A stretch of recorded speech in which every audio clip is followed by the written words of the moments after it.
ಭಕ್ತ ಬಳಗದಿಂದ ಭಕ್ತ ಕನಕದಾಸರ ಬಳಗ ವತಿಯಿಂದ 537ನೇ ಭಕ್ತ ಕನಕ ಜಯಂತಿಯನ್ನು ಆಚರಿಸ್ತಾ ಇದ್ದೀರಿ.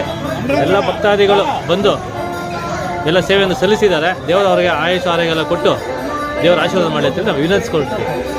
ಕರ್ನಾಟಕದ ಜನತೆಗೆ ಮತ್ತು ಕೋಲಾರ ಜನತೆಗೆ ಭಕ್ತ ಕನಕದಾಸರ 537ನೇ ಜಯಂತಿ ಶುಭಾಶಯಗಳನ್ನು ಕೋರುತ್ತಾ ಗೌರಿಪೇಟೆ ಗೌರಿ ಮಿತ್ರ ಬಳಗ ಸಂಯೋಗದೊಂದಿಗೆ ಭಕ್ತ ಕನಕದಾಸರ ಬಳಗ ಗೌರಿಪೇಟೆ ಸಂಯೋಗದೊಂದಿಗೆ ಭಕ್ತ ಕನಕದಾಸರ ಅದ್ದೂರಿ ಕನಕದ ಜಯಂತಿಯನ್ನು ಆಚರಿಸಿ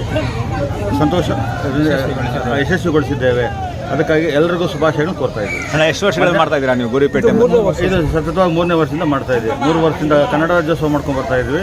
ಇದೇ 3 ವರ್ಷದಿಂದ ಇದು ಮಾಡ್ಕೊಂಡು ಪ್ರಸಾದ ವಿನಿಯೋಗ ವ್ಯವಸ್ಥೆ ಆಗಿರುತ್ತದೆ. ಭಕ್ತಾದಿಗಳು ಪ್ರಸಾದ ವಿನಿಯೋಗ ಸಹಕರಿಸಿರುತ್ತಾರೆ. ಮತ್ತು ಮಧ್ಯಾಹ್ನ 3 ಗಂಟೆಗೆ ಭಕ್ತ ಕನಕದಾಸರ ಮೆರವಣಿಗೆ ಸಹ ಗೌರಿಪೇಟೆ ಮುಖ್ಯ ರಸ್ತೆಗಳಲ್ಲಿ ಮೆರವಣಿಗೆ ಸಾಗಲಿದೆ. ಭಕ್ತಾದಿಗಳಿಂದ ಸಹಕರಿಸಿ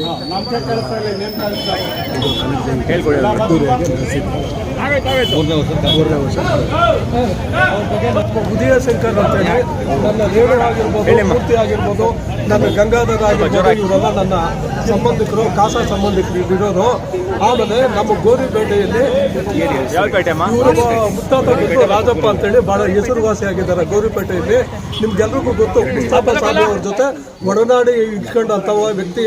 ಅವ್ರ ತಂದೆ, ಅವ್ರ ತಾತ, ಇವರು ತಂದೆ ಬಂದು ನಗರಸಭಾ ಇವರು ಸದಸ್ಯರಾಗಿದ್ದರು, ಅಧ್ಯಕ್ಷರು ಆಗಿದ್ರು ಕೃಷ್ಣಪ್ಪ ಅಂತೇಳಿ. ಬಹಳ ಒಡನಾಡಿ ಇದ್ರು ಹೇಳ್ಬೇಕು ಅಂತಂದ್ರೆ ಅಂತ ವ್ಯಕ್ತಿ. ಆಮೇಲೆ ಈತ ಸಾಮಾಜಿಕ ಕಾರ್ಯಕ್ರಮಗಳಲ್ಲಿ ಭಾಗವಹಿಸ್ತಾರೆ ಮತ್ತು ನಮ್ಮ ಶುದ್ಧ ನೀರಿನ ಘಟಕದಲ್ಲಿ ವಿಚಾರದಲ್ಲಿ ಹೋರಾಟ ಮಾಡಿದಂಥ ಏಕೈಕ ವ್ಯಕ್ತಿ ಅಂತಂದ್ರೆ ನಮ್ಮ ಉದಯ ಶಂಕರ್ ಆಗಿರ್ಬೋದು, ನನ್ನ ರೇಣು ಆಗಿರ್ಬೋದು. ಆಮೇಲೆ ಅಯ್ಯೋ ನನ್ನ ಹೆಸರು ಹೇಳಿಲ್ಲ ಅನ್ನೋದು ಬೇಡ, ಆಮೇಲೆ ನನ್ನ ಗಂಗಾಧರ, ನನ್ನ ಅರುಣ್, ನನ್ನ ಕಾಸ, ಎಲ್ಲ ನನ್ನ ಅಣ್ಣ ತಮ್ಮಂದರು, ಆಮೇಲೆ ನಮ್ಮ ಮಾವನವರು ಎಲ್ಲರೂ ಸಹಕರಿಸಿದ್ದಾರೆ. ಮತ್ತೆ ಏನೇ ಆಗ್ಲಿ ಕಾರ್ಯಕ್ರಮ ಮಾಡಬೇಕು ಅಂತಂದ್ರೆ ನಮ್ಮ ಉದಯ ಶಂಕರ್ ಅವರ ನೇತೃತ್ವದಲ್ಲಿ ಕಾರ್ಯಕ್ರಮ ನಡೀತದೆ. ಏನಂದ್ರೆ ಆತನಿಗೆ ಕನಕದಾಸರ ಬಗ್ಗೆ ಅಪಾರ ಆಸೆ ಇದೆ.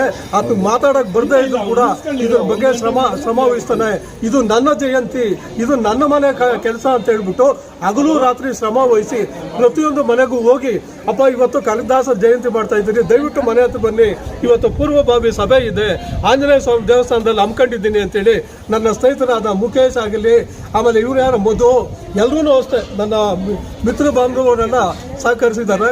ಅದಕ್ಕೆ ಒಳ್ಳೆ ಶ್ರಮ ಪಡೆದವರು ಅಂತ ವ್ಯಕ್ತಿ ಎಲ್ಲರೂ ಇದಕ್ಕೆ ಸಂಬಂಧಪಟ್ಟು ಯಶಸ್ವಿ ಮಾಡಿದ್ದೀನಿ. ಇದು 3ನೇ ವರ್ಷದ ಕನಕದಾಸರ ಬಳಗ ಗೌರಿಪೇಟೆ ಕೋಲಾರ ಅಂತೇಳಿ ಹೇಳ್ತೀನಿ. ಕನಕದಾಸರು 400ಕ್ಕೂ ಹೆಚ್ಚು ಕೀರ್ತನೆಗಳಲ್ಲಿ ಬರೆದಿದ್ದಾರೆ. ಅದರಲ್ಲಿ ಈಗ ನಮಗೆ ಸಿಕ್ಕಿರುವಂಥದ್ದು ಕೇವಲ 260 ಕೀರ್ತನೆಗಳು ಸಿಕ್ಕಿವೆ. ಅದರಲ್ಲಿ 30 ಕೀರ್ತನೆಗಳು ಅನುವಾದ ಆಗಿದೆ.